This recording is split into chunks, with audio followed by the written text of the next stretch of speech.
আপনারা দেখেছেন যে বিচার বিভাগীয় সচিবালয়ের জন্য যে সমস্ত কর্মকর্তাদেরকে পদায়ন করা হয়েছিল, গতকালকে বর্তমান সরকার তাদের সেই পদায়নগুলো বাতিল করে তাদেরকে আবার আইন মন্ত্রণালয়ের কাছে ন্যস্ত করেছে। এর মাধ্যমে আনুষ্ঠানিকভাবে স্বাধীন এবং পৃথক সচিবালয় প্রতিষ্ঠার জন্য যে মানুষের আকাঙ্ক্ষা, বিচারকদের আকাঙ্ক্ষা, জনমানুষের যে আকাঙ্ক্ষা, সেটিতে বিএনপি সরকার খুবই বাজে একটি হস্তক্ষেপ করেছে। এই সামগ্রিক বিষয় নিয়ে এনসিপি সমর্থিত ন্যাশনাল লয়ার্স অ্যালায়েন্সের পক্ষ থেকে আজকে ব্রিফিংয়ের আয়োজন করা হয়েছে। ব্রিফিং করবেন এনসিপির ন্যাশনাল লয়ার্স অ্যালায়েন্সের সুপ্রিম কোর্ট ইউনিটের সম্মানিত আহ্বায়ক অ্যাডভোকেট মোস্তফা আসগর শরীফী। সুপ্রিয় সাংবাদিক বন্ধুগণ, আপনারা জানেন গত অন্তর্বর্তীকালীন সরকার বিচার বিভাগকে পৃথকীকরণ করার জন্য সুপ্রিম কোর্ট সচিবালয় অধ্যাদেশ নামে একটি অধ্যাদেশ জারি করেছিলেন। সেই অধ্যাদেশ জারি হওয়ার পরে সেই অধ্যাদেশের আলোকে সুপ্রিম কোর্ট সচিবালয় আমাদের এই প্রেমিসের মধ্যে প্রতিষ্ঠিত হয়েছিল এবং সেখানে আইন মন্ত্রণালয়ের মাধ্যমে সুপ্রিম কোর্ট সচিবালয় পরিচালনা করার জন্য কতিপয় কর্মকর্তাকে নিয়োজিত করেছিলেন, বিচার বিভাগীয় কর্মকর্তাকে। কিন্তু অত্যন্ত দুঃখের সাথে আমরা লক্ষ্য করলাম গতকাল সুপ্রিম কোর্ট এই সচিবালয় অধ্যাদেশে কর্মরত সম্মানিত কর্মকর্তাগণকে আইন মন্ত্রণালয় একটা নির্দেশনার মধ্য দিয়ে তাদেরকে আবার আইন মন্ত্রণালয়ে ফেরত নিয়ে গিয়েছেন এবং এর মধ্য দিয়ে সুপ্রিম কোর্ট সচিবালয় অধ্যাদেশ যেটা প্রণীত হয়েছিল তার মধ্য দিয়ে যে সচিবালয় যাত্রা শুরু করেছিল সেই সচিবালয় কার্যক্রমকে যবনিকা ঘটানো হয়েছে। এর প্রেক্ষাপটে আজকে আমাদের এই তীব্র প্রতিবাদের জন্য আমরা আপনাদের সামনে উপস্থিত হয়েছি। তার আগে একটা বিষয় আপনাদেরকে বলে রাখি, আমাদের বাংলাদেশের জনমানুষের আকাঙ্ক্ষা স্বাধীন বিচার বিভাগ প্রতিষ্ঠা, আমাদের আইনজীবীগণের আকাঙ্ক্ষা স্বাধীন বিচার বিভাগ প্রতিষ্ঠা। বিচার বিভাগে কর্মরত মাননীয় বিচারপতিগণ এবং অধস্থন আদালতের বিচারকগণের আকাঙ্ক্ষা ছিল একটি স্বাধীন কার্যকর বিচার বিভাগ প্রতিষ্ঠা করার মধ্য দিয়ে বাংলাদেশের গণতান্ত্রিক যে যাত্রাপথ সেটার দিকে আমরা অগ্রসর হব ধাপে ধাপে। সেই আলোকেই গত অন্তর্বর্তীকালীন সরকার একটা অধ্যাদেশ জারি করেছিল স্বাধীন বিচার বিভাগ প্রতিষ্ঠা করার লক্ষ্যে। সেই অধ্যাদেশটাকে আইনে রূপান্তর না ঘটিয়ে বর্তমান সরকার সেই আইনটাকে বাতিল করে আরেকটি আইন প্রণয়ন করেছে এবং সেই আইনের ফলশ্রুতিতে স্বাধীন বিচার বিভাগ প্রতিষ্ঠার জন্য যে সুপ্রিম কোর্ট সচিবালয় অধ্যাদেশ জারি হয়েছিল সেটার মৃত্যু ঘটেছে। এর কার্যক্রমের ধারাবাহিকতায় সুপ্রিম কোর্ট সচিবালয় বিলুপ্ত করার জন্য তারা গতকালকে যে আইন মন্ত্রণালয়ের মাধ্যমে যে আদেশটি জারি করেছে সে আদেশের মাধ্যমে বিচার বিভাগ সংক্ষুব্ধ হয়েছে, আমরা সাধারণ আইনজীবীরা সংক্ষুব্ধ হয়েছি, নিম্ন আদালতের বিচারকগণ সংক্ষুব্ধ হয়েছে, সর্বোপরি দেশের সাধারণ জনগণ সংক্ষুব্ধ হয়েছে। এর তীব্র প্রতিবাদ জানাচ্ছি।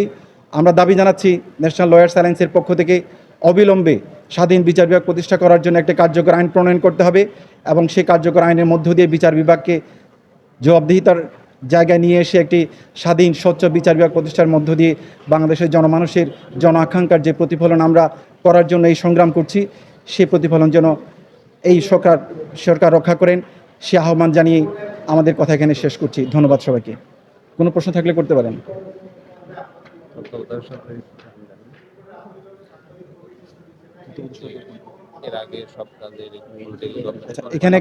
এখানে একটা উল্লেখ করার বিষয় আছে, সেটা হচ্ছে যে আপনারা জানেন অতীতে একটা মামলার মধ্য দিয়ে স্বাধীন বিচার বিভাগ প্রতিষ্ঠার দিকে বাংলাদেশের বিচার বিভাগ অগ্রসর হয়েছিল। আমরা জানি সবাই মাজদার হোসেন আইন, সেই মাজদার হোসেন আইনের দিক নির্দেশনা অনুযায়ী বিচার বিভাগকে পৃথকীকরণ করার জন্য অনেক সরকার অনেক ধরনের পদক্ষেপ নিয়েছিল, কিন্তু সেটা পরবর্তীতে বিভিন্ন তত্ত্বাবধায়ক সরকার এবং রাজনৈতিক সরকার অনেক চড়াই উত্তরায় পার হয়ে একটা পর্যায়ে এসেছিল। সেই ধারাবাহিকতায় গত অন্তর্বর্তীকালীন সরকার একটা অধ্যাদেশ জারি করেছিলেন।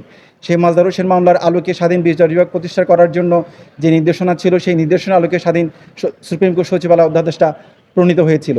সেই মাজদার হোসেন মামলায় রায়টা কার্যকর করার জন্য আপনারা জানেন শতাধিকবার সময় নেওয়া হয়েছিল বিভিন্ন রাজনৈতিক সরকারের সময়ই, এবং সেই ধারাবাহিকতা আমরা আশঙ্কা করছি একইভাবে এই বর্তমান রাজনীতি সরকার বিএনপি সরকার বিচার বিভাগকে ধ্বংস করার জন্য তাদের যে আকাঙ্ক্ষা ছিল সে আকাঙ্ক্ষার আজকে আমরা নীল নকশা জনমানুষের সামনে প্রকাশিত হলো।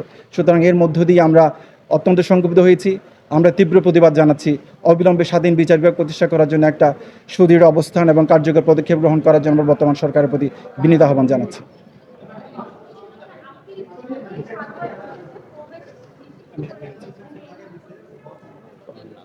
আচ্ছা, এটার জন্য উত্তর দেবেন আমাদের সম্মানিত আইন সম্পাদক জাতীয় নাগরিক পার্টির।